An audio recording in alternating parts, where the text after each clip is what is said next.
In this widely anticipated finale of the Equalizer series, our favorite retired U.S. Marine and DIA officer, Robert McCall, takes us on a brand new thrilling international adventure across Italy. A scene of complete and total destruction meets Lorenzo Vitale as he drives to an isolated winery in Sicily. Asking his young son to stay in the car, he arms himself and enters the building. Inside, he witnesses a similar scene of death everywhere before finally reaching the basement, where two of his security guards have Robert McCall at gunpoint. Robert tells him that he intends to take back something that doesn't belong to Lorenzo. Impressed that Robert was able to track him down, Lorenzo warns him that he will not be leaving the winery alive. Robert counters by challenging Lorenzo's safety in the next 9 seconds. True to his word, after 9 seconds, Robert smartly ends all the guards using the weapon of one of them. Lorenzo is brutally shot as well, but remains stubborn enough to try and crawl to his escape. Robert follows him with another weapon and ultimately delivers the final shot. Going after what he came for, Robert then grabs a bunch of keys from Lorenzo's belt. A while later, Lorenzo's son manages to take a hit at Robert's back when he is leaving. When Robert turns around to retaliate, the boy drops his weapon and flees. On his drive back, Robert eventually passes out and is found by one of the local police, Gio Bonucci. In Altamonte, a lovely coastal town, Gio helps the local doctor, Enzo Aricio, patch Robert up. When he wakes up a while later, he is unable to answer Enzo's question about whether it was a good man or a bad man that they had saved. Nonetheless, Enzo carefully oversees Robert's recovery over the next couple of days, and on the third day, Robert is finally healthy enough to look around town. At a local cafe, the owner and waitress, Amina, serves him their best coffee, despite him having ordered a tea. She insists that he would forget tea once he tasted their coffee. Later, Gio gets to the cafe on his regular visit with his daughter, Gabby, and meets Robert. While Amina entertains his daughter, Gio assures Robert that he is amidst good people. He then hands over the keys to his car, saying that he hadn't yet checked Robert's bags. Back at Enzo's place, Robert anonymously calls the financial operations group of the CIA and speaks to Agent Emma Collins. He tells her about the strange winery in Sicily that was apparently importing wine from Syria. Robert spends the next few days getting to know the locals and various business owners in the marketplace.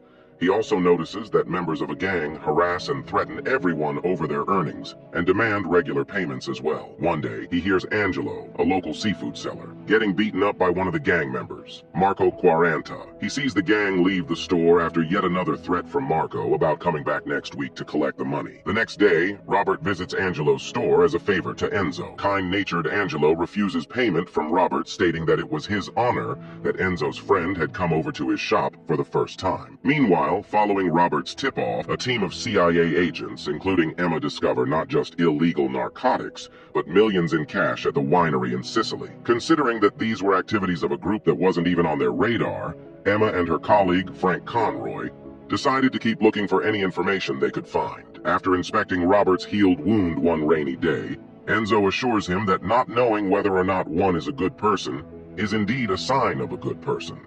He says that it was why neither he nor Gio officially reported Robert's accident when they found and treated him. Elsewhere, Marco's brother Vincent reminds him that they have grand plans for the commercialization of the town of Altamonte, with new resorts and casinos to be set up there. Intending to showcase an example to the rest of the town, Marco and his gang set fire to Angelo's shop one day while the town can do nothing but helplessly watch. Robert sees the gang waiting a little away from the shop, and later helps Angelo clean up with the rest of the town. Meanwhile, Gio looks into the recording from the fire and officially lodges an inquiry about the van that was seen outside Angelo's shop. With time, Robert becomes part of the locals as he gets to know more of them. On one such routine day, when Robert is at Amina's cafe, peacefully having his tea, he notices Emma there. Having finally tracked him down, she tries asking why and how he had precise information about the winery's real business. While he sticks to giving her vague answers, he also says that he sincerely wishes he could just tell her everything. When she leaves, he is pleasantly surprised to know that she already knows his name. Meanwhile, when Gio goes to Gabby's school to pick her up that day, he gets a strange call saying her school was over a bit earlier than the other kids. When he asks her teacher, he is informed that an officer picked Gabby up just a while back. Gio rushes home to find his wife and daughter held captive by Marco and his men. In retaliation for Gio's inquiry into their van, Marco attacks him while his family is made to watch. After threatening the life of his family if Gio were to interfere in their business again, the gang leaves. When Robert sees Gio leave Enzo's office later that day, patched up with a few bandages, he asks the doctor what is happening. Enzo tells him that such incidents were common in several towns due to the criminal organization called the Camorra, or what is more commonly known as the Italian Mafia. He says that Marco's gang is a part of the Camorra too, and that this was a problem that didn't really have a solution. Meeting Emma at a church one day, Robert asks if she believes in miracles, answering that she didn't. She also tells him that she wasn't afraid of him, even if he was almost a ghost that nobody knew much about. She confirms that the Sicilian farmer, Lorenzo Vitale, had been on Interpol's most wanted list for a decade, and that his operation was quite huge in itself, since terrorists used his farm for smuggling. Curious as to why he picked her to give that anonymous tip, Emma asks about his intentions. He sidetracks the conversation by saying that what she should instead be focusing on was why Sicily was being targeted for these smuggling activities. Promising to find the answer soon, Emma expresses her hope to know the answer to her original question in their next meeting. That evening, Marco interrupts Gio's family dinner at a restaurant. He tells him that he had to approach the Somali family and arrange a few of their boats for the gang. When he spots Robert seated at a table across the room, he goes over and warns him to stay away from that which doesn't concern him.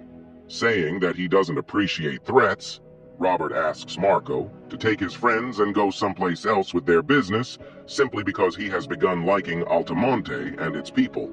When he doesn't take Robert's words seriously, Marco gets close to no warning when a sensitive nerve on his hand gets pressed on. Robert's pain-compliance strategy lets him have Marco order his men to leave.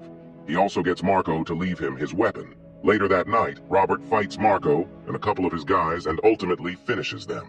Frank calls Emma from Rome one morning to let her know about the latest station bombing. It had been found that the money from the narcotics was being used for similar terrorist activities. She tells Frank that while in Naples, she will look into getting more information from the inner groups to ultimately nab the wholesalers of the narcotics. Meanwhile, the chief of police of Naples visits Vincent and lets him know of the arrival of the CIA after his meeting with Emma.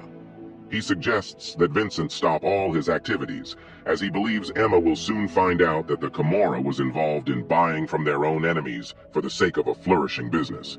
Telling him that he will handle things with Emma, Vincent then slices off the chief's hand and threatens him to focus on finding out who was responsible for ending Marco's life instead. Elsewhere, Emma answers Robert's call and is told that the Camorra is behind the ongoing illegal activities. While talking to him, she narrowly escapes being a serious bombing victim of Vincent's plan to take her down as yet another deadly bomb goes off. She is immediately taken to the hospital to mend her injuries, where Frank assures her that he will undertake the rest of her work. That evening, having grabbed Gio and his family as leverage, Vincent proclaims to the town of Altamonte to reveal the person responsible for Marco's death. He shoots at Gio's ear and threatens to end him with his next shot if he isn't honestly given the answer that he is looking for. Just as he threatens Gio with his family, Vincent is interrupted by Robert's arrival. Repeating what he had told Marco, he says that Vincent cannot take away the peace Robert had found in the town and among the locals of Altamonte. He appeals to Vincent to let the others go and deal with him, since he is the one responsible for Marco's end. As arrogant as his brother, Vincent replies that he is entitled to steal whatever he decides is right. He adds that ending Robert's life in the town square, where his beloved locals could watch him, was extremely fitting. He says that it would be another great example to show what happens to people who mess with him and the Camorra. When Robert visits Emma, she expresses her gratitude for having saved her life. Dropping the bags of cash he had brought along with him, he tells Emma of a guy named Dealier, who had lost his pension due to a cyber attack. Emma then realizes that Robert had followed the trail of the attack to the winery in Sicily, finished all of Lorenzo's men, including Lorenzo, grabbed the keys to the vault, and then had taken exactly as much cash as was owed to Dealier. When she asks if he is a friend, Robert says that they had met just once. When Emma leaves Italy, she goes to Boston to drop the bundle off to Dealier and his wife. Relieved at not having to lose their house, the couple thanks Emma and wonders why a stranger would go to such lengths for them. Emma takes their leave, saying that she would love to know the reason as well. Back at work at the CIA one day, Emma receives a package with her mother's diary and a note from Robert. It is then revealed that Emma was the daughter of Brian and Susan Plummer. Robert's CIA friend. The movie closes with scenes of merriment as the town of Altamonte celebrates their football team's victory, and Robert joins in on the fun as one of the locals.